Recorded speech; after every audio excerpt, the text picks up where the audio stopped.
They always said I was quiet, odd, a little too much like her. Maybe that's why I always felt like I belonged more with Grandma's old cactus than with my own family.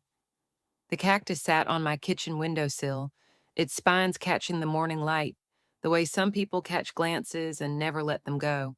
I watered it every Sunday, no matter what. It hadn't bloomed in years, but that wasn't the point. It stayed alive. That was enough. Outside, the leaves were turning the color of burnt sugar and sweet potato skin, swirling down the narrow street of my neighborhood in Williamsport. Pennsylvania autumn always had a certain quiet charm, cool, golden, familiar, a good season for staying in. My apartment above the old bookstore was quiet, save for the groan of floorboards and the occasional hum of a delivery truck. I liked it that way. After shelving books all day at the library, silence was a comfort, a cocoon. I made my tea, chamomile with a dash of honey, and curled up in the armchair beside the radiator, wool socks stretched to my knees, an old cardigan over my shoulders like a shawl. I hadn't been back to my childhood home since Grandma passed. Jeanette, my mother, sent emails every year about Thanksgiving, nothing elaborate, just plain lines of obligation. I had never replied, but this year an envelope showed up in the library mail bin with my name written in Jeanette's handwriting, rigid and neat like she'd meant it to be official. I opened it during my lunch break at the back of the library, tucked behind stacks of large print biographies. You're invited to Thanksgiving dinner at Margaret's house, just like old times. Please come. No love, Mom, no warmth, but the words Margaret's house settled in my chest like something stirring. That night, Nancy noticed the change in my expression. We were closing up, and she was restocking bookmarks at the checkout desk. You look like someone just reminded you ghosts can write letters, she said, smoothing her gray bun with one hand. I smiled faintly. Just something from my mom. She gave me a knowing look. Back in the day, we didn't send emails to make amends. We used our feet, our voices, or better yet, our pies. Nancy had been with the library since before I could read. She walked slower these days, but her mind was sharp, and her stories about ration stamps and jukeboxes and penny candy made her the best part of every Tuesday shift. I hesitated, then folded the letter into my coat pocket. That night, I couldn't sleep. I made a second cup of tea and stood by the window. Across the street, Mr. Dobbins, Frank, though I'd never called him that, was smoking a pipe on his porch.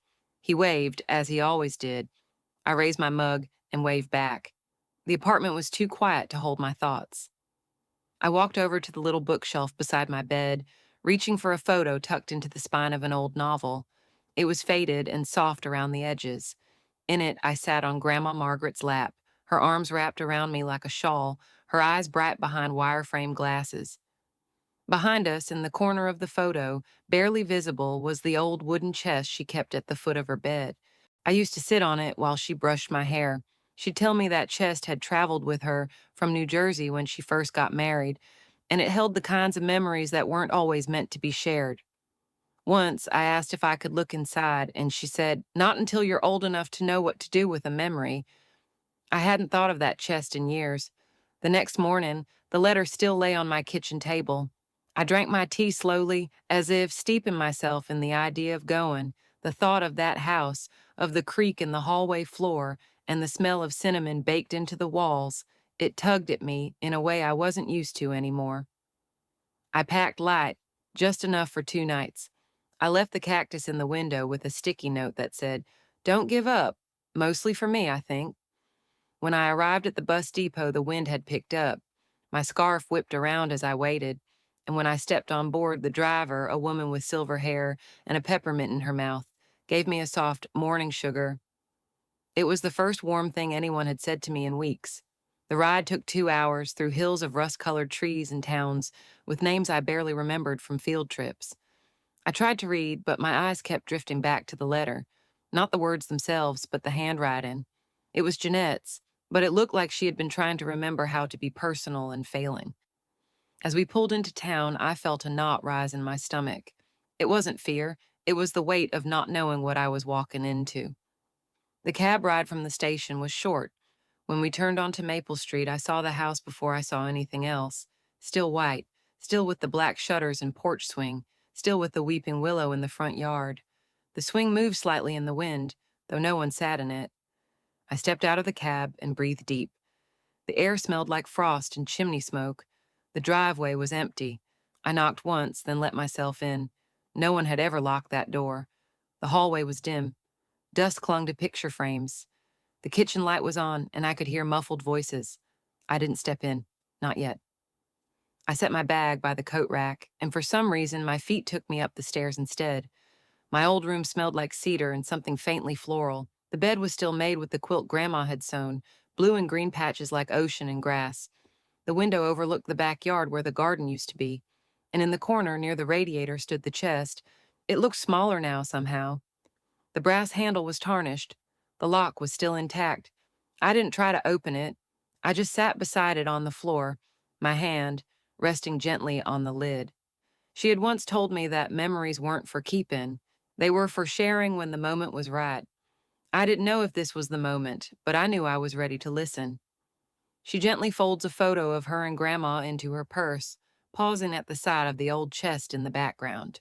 A house can carry your memories and still make you feel like a stranger inside your own name.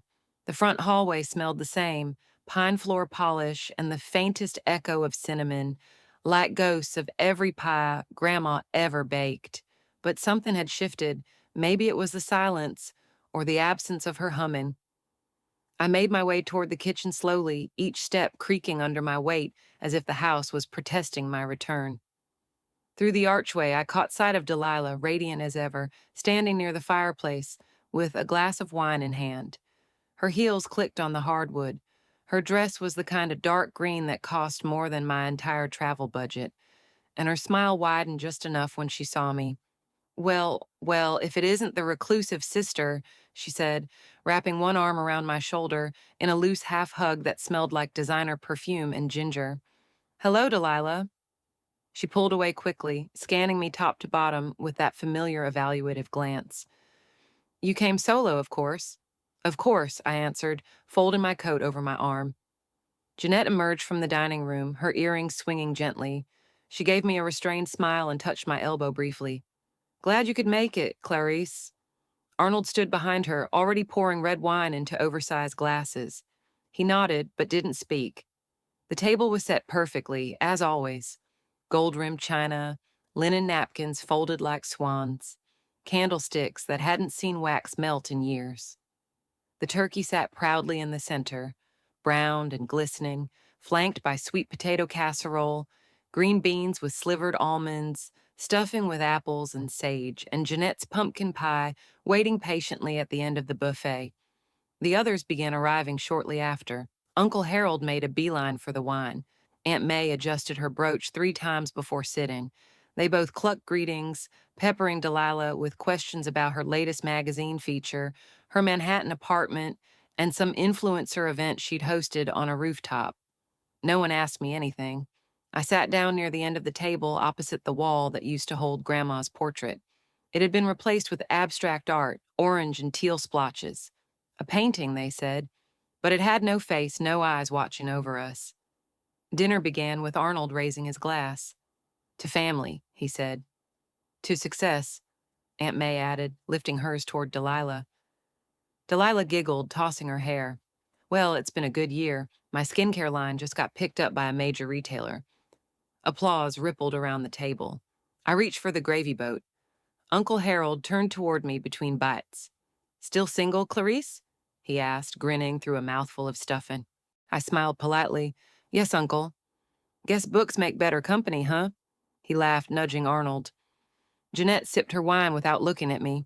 Arnold pretended to check the oven temperature. I focused on slicing my turkey into even pieces. After dinner, everyone migrated to the living room. I lingered behind, helping clear the dishes. Old habits. No one asked me to, but the silence between the silverware felt easier than the chatter about Aspen ski trips and brand partnerships. I wandered upstairs. The hallway held echoes of another time, the time Grandma still walked those floors in her thick wool slippers. Her room was locked, but mine was not. I stepped inside and took a deep breath. The room felt smaller than I remembered, but maybe I had just grown up and out of it.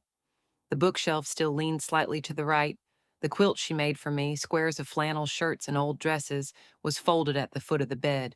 On the dresser sat a small vase, empty with a ring of dry water at the bottom.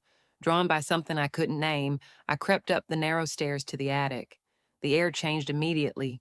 Cooler, more still. My fingers trailed along the banister, and the wooden door creaked open on its own rhythm, like it had missed being used. The attic smelled like cedar and thyme. Dust floated like slow snowflakes through the shafts of light from the single round window. Against the back wall stood the old chest. It was larger than I remembered. The brass keyhole tarnished but still whole. I stepped closer and knelt before it, resting my hand on the wood. I didn't try to open it, not yet. I simply sat there and breathed. Then, as if guided, I reached underneath, fingers brushing against something wedged just out of view. A yellowed envelope, my name written on the front in Grandma's handwriting, soft, slanted, unmistakable. My heart thudded, slow and deep. I didn't open it right away. I just held it in my palm like something living. Downstairs, laughter erupted. Someone must have said something witty. Delilah's voice rose above the rest. I closed my eyes. Grandma had always kept that chest at the foot of her bed. I used to climb onto it, to listen to her stories. She called it her memory box, said some things you lock away not because they're dangerous, but because they're precious. I stood and opened the attic window. Cold air rushed in, stirring the dust. I glanced back at the chest and noticed how the keyhole caught the light, a glint of brass like a wink. She finds a yellowed envelope with her name tucked underneath the lid. The handwriting is unmistakable. Grandma Margaret's. You think you've moved on until a letter pulls you back into a moment that still holds power over your heart. I sat cross-legged on the attic floor, the envelope trembling slightly in my hands. Dust danced around me in lazy spirals, caught in the cold light slipping through the round window. Everything was silent, except the sound of my own breath, slow, uncertain, oddly reverent. I hadn't felt reverence in years. The paper was soft with age, the kind that almost sighs when you unfold it. Inside was a letter written in blue ink, the lines uneven, as though her hand had been a little less steady than I remembered. But the tone was unmistakable. Grandma Margaret had a way of writing that felt like she was still holding your hand as you read. My dearest Clarice, it began. If you're reading this, then you came back. Part of me always believed you would. You were never one to let go of something good, not when it had roots. I paused. The light shifted across the attic floor, illuminating the dust that clung to the chest, the same one she used to sit on when she told me stories about when she was young, about soda fountains and jazz records, about working 2 jobs during the war and saving up for that very chest. The letter continued. I imagine the others will find their way here too, but not for the same reasons. They'll be looking for keys, for signatures. But you, my darling girl, you'll be looking for something much older than all that. I could feel my throat tighten. I had told myself for years that I didn't need closure, that I was fine. But Grandma's words were cracking something open inside me, word by word. You always noticed what others missed. When I had my cough, you were the one who made me tea without being asked.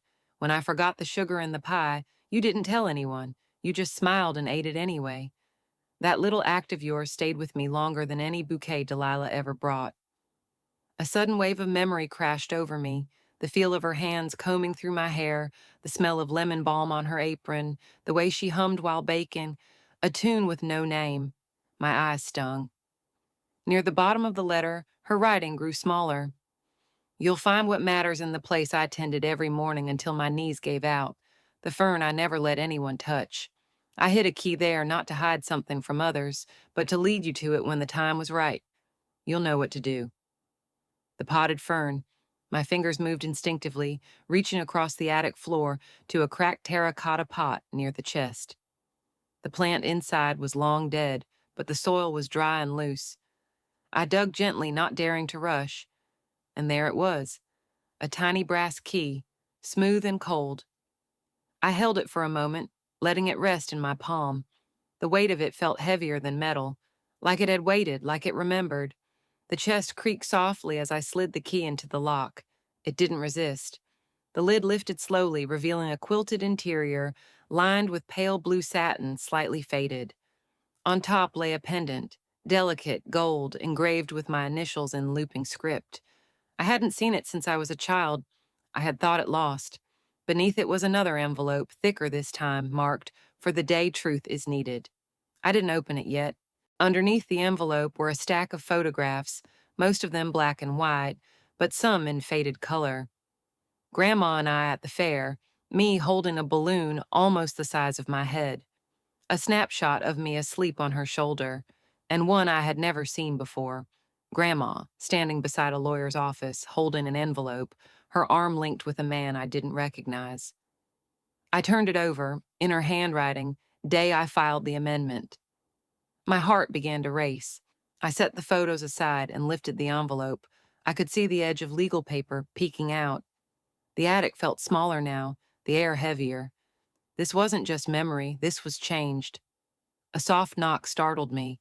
I turned to see Frank Dobbin standing in the attic doorway, pipe in hand, snowflakes clinging to his shoulders like powder. I hadn't even heard the front door. "Didn't mean to intrude," he said, voice low and steady. "Your front door was cracked. I saw the light up here." I nodded, surprised by how normal it felt to see him there. He stepped inside slowly, glancing around. "She used to have me up here once in a while. Said the attic helped her think." I looked at him, the letter still in my lap. "You knew?" He nodded. "She told me some things, trusted me with a few." He gestured to the open chest. "Looks like she trusted you most."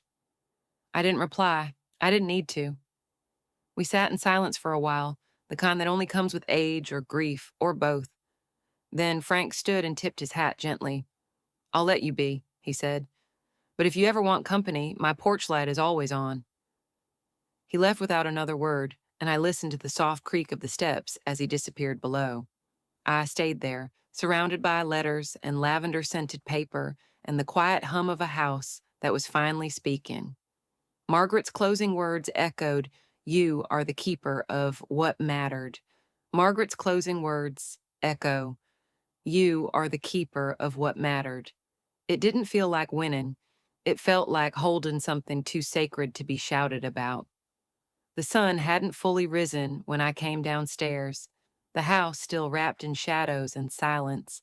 My fingers brushed against the smooth edge of the pendant around my neck, Grandma's gift, now mine. The envelope containing the amended will rested carefully inside my coat pocket, folded twice and wrapped in a linen handkerchief that still smelled faintly of her. I hadn't slept. The weight of the night pressed against my chest in waves, soft but insistent. I'd spent hours rereading the letter, studying the documents. It was real.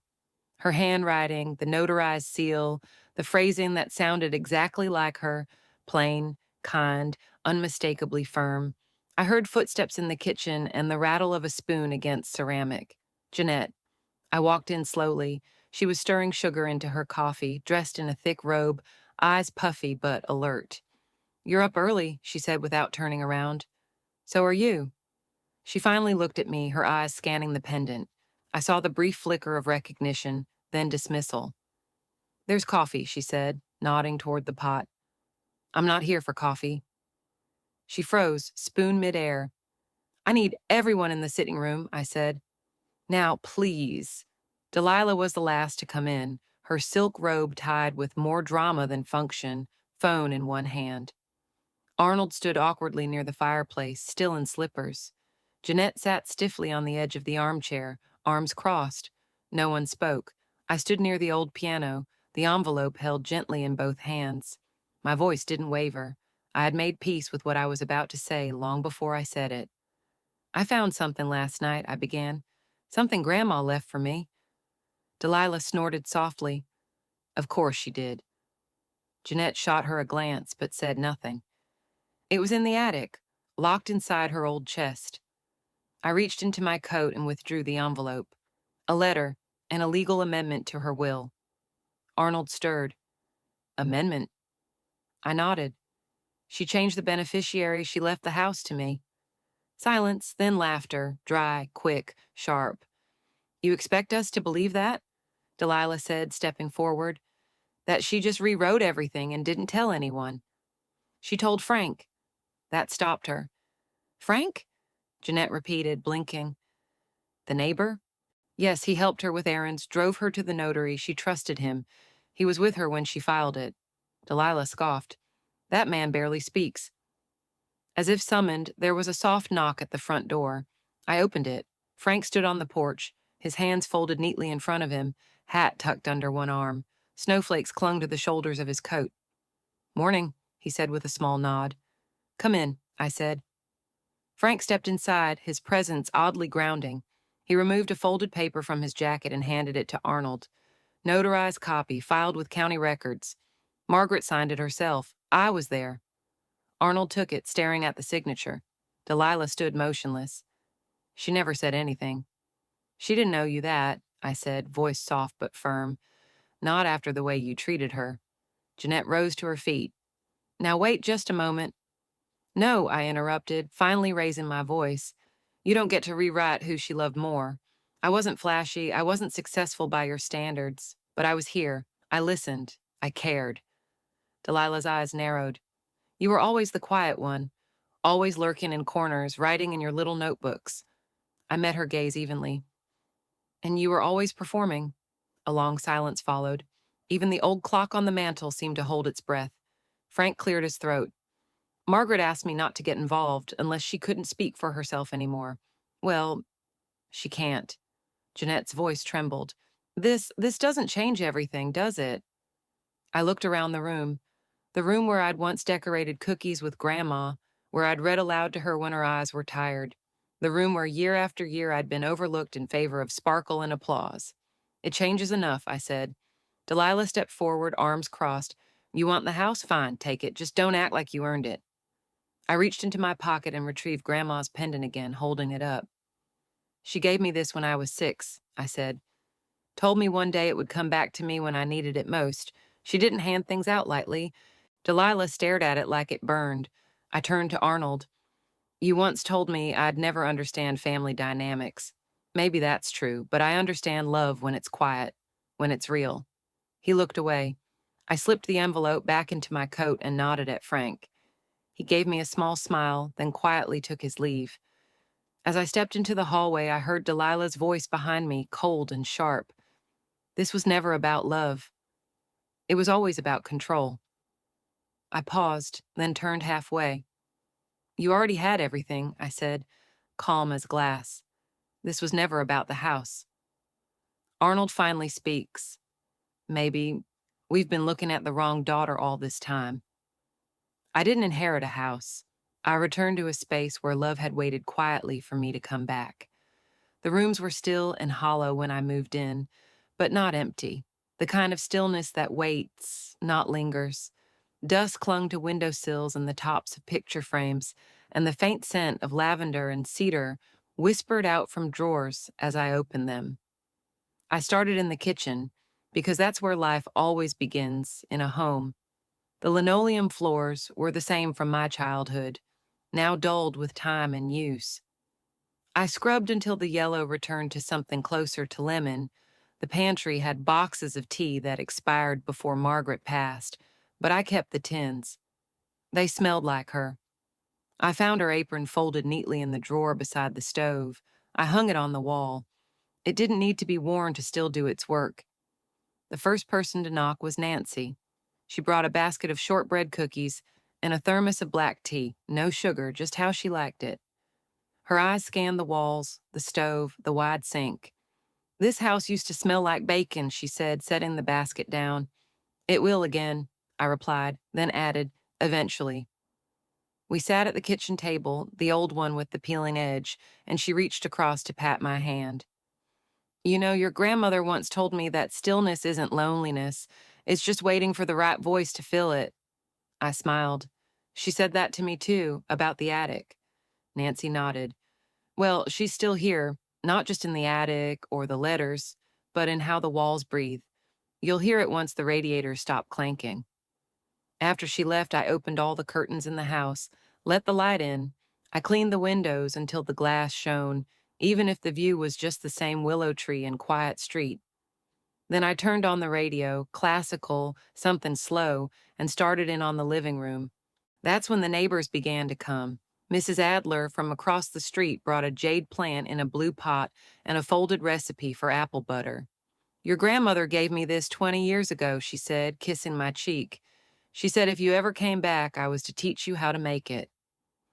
Later, Mr. O'Connell arrived with a tin of hardware store fudge and a stack of photo prints.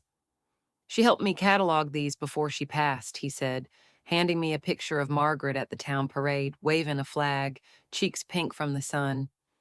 In the evenings, I unpacked slowly, not just boxes, but memories.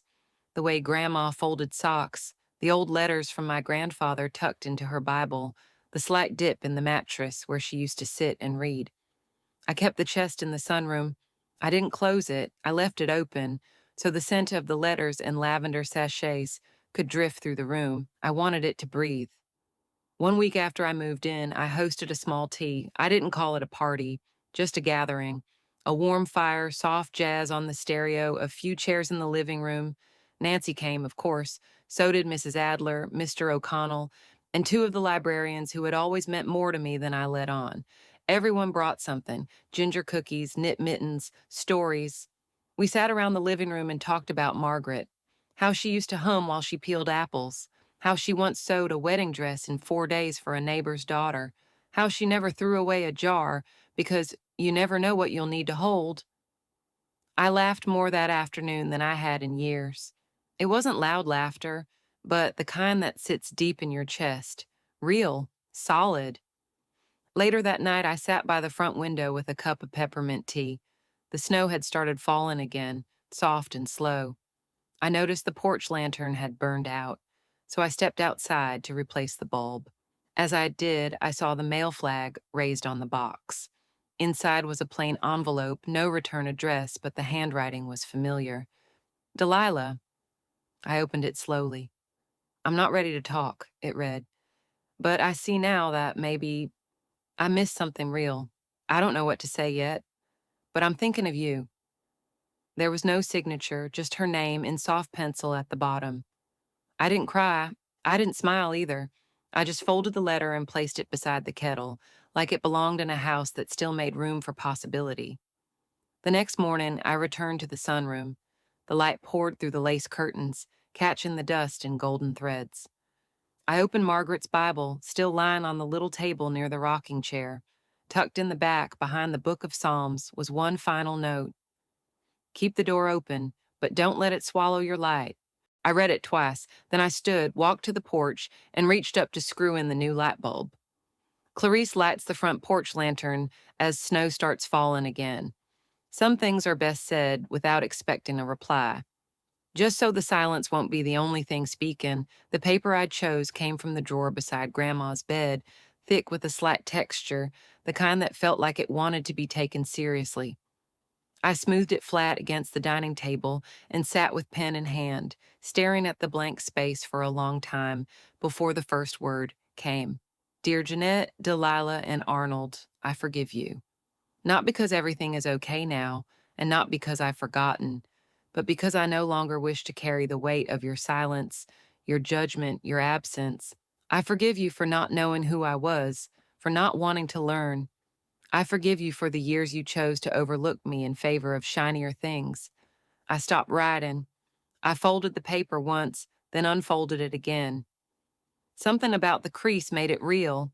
I wrote more, not about blame, but about Margaret, about the way she never expected me to be more than I was, only asked that I pay attention, about the quiet afternoons in the kitchen, the way she used to press her palm to the back of my head when I rested against her shoulder. I wrote about the porch light and how I'd leave it on, but I didn't sign it, and I didn't seal the envelope. Instead, I placed it inside the old chest in the sunroom, beneath the quilted sachets and the bundle of family photographs now tied together with green ribbon. That letter wasn't meant for the mail, it was meant for me. To know I'd said what needed saying, even if no one heard it.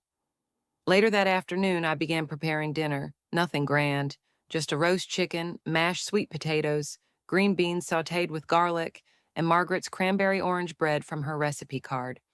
The house filled with warmth, a real kind, not just heat from the oven, but the kind that came from being surrounded by things made with love. Frank arrived first.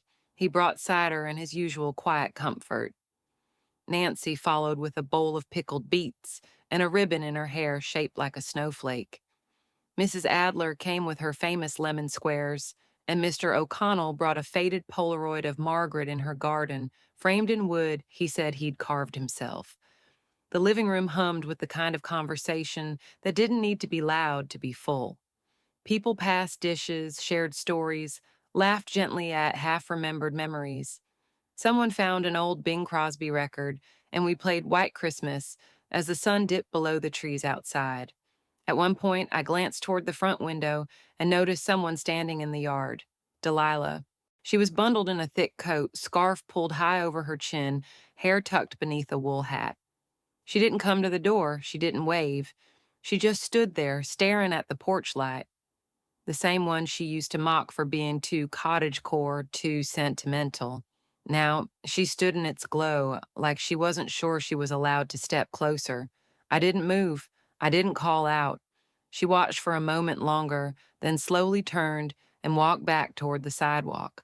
Her figure disappeared into the falling snow without a sound. I stayed by the window until her shadow was gone.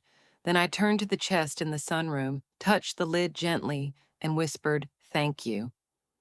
Later that evening, as I folded linens and refilled the teapot, I heard laughter drifting down the hallway, the kind of laughter that only happens in a house that feels loved again. That night, before I went to bed, I stood on the porch one last time, mug of tea warm in my hands. Snow was still falling, powdering the steps and railings, muffling the world. I looked up at the sky, thought of Margaret and of all the things she left unsaid, but not unmeant. I stepped back inside and locked the door, not to keep people out, but to keep the warmth in. Clarice watches from the window and whispers, "Maybe next year." Sometimes the quietest hearts hold the deepest truths, and the smallest gestures, like leaving a porch light on, become a way of saying, "You are still welcome here." Clarice didn't seek revenge or applause. She simply chose to honor the love that had always whispered instead of shouted. In a world quick to judge and reward what shines, Margaret reminded us that kindness often lives in the overlooked corners, in a handwritten letter, a worn-out chest, or a granddaughter who listened. Like the warm light spilling from a kitchen window on a snowy night, compassion asks nothing, yet offers everything.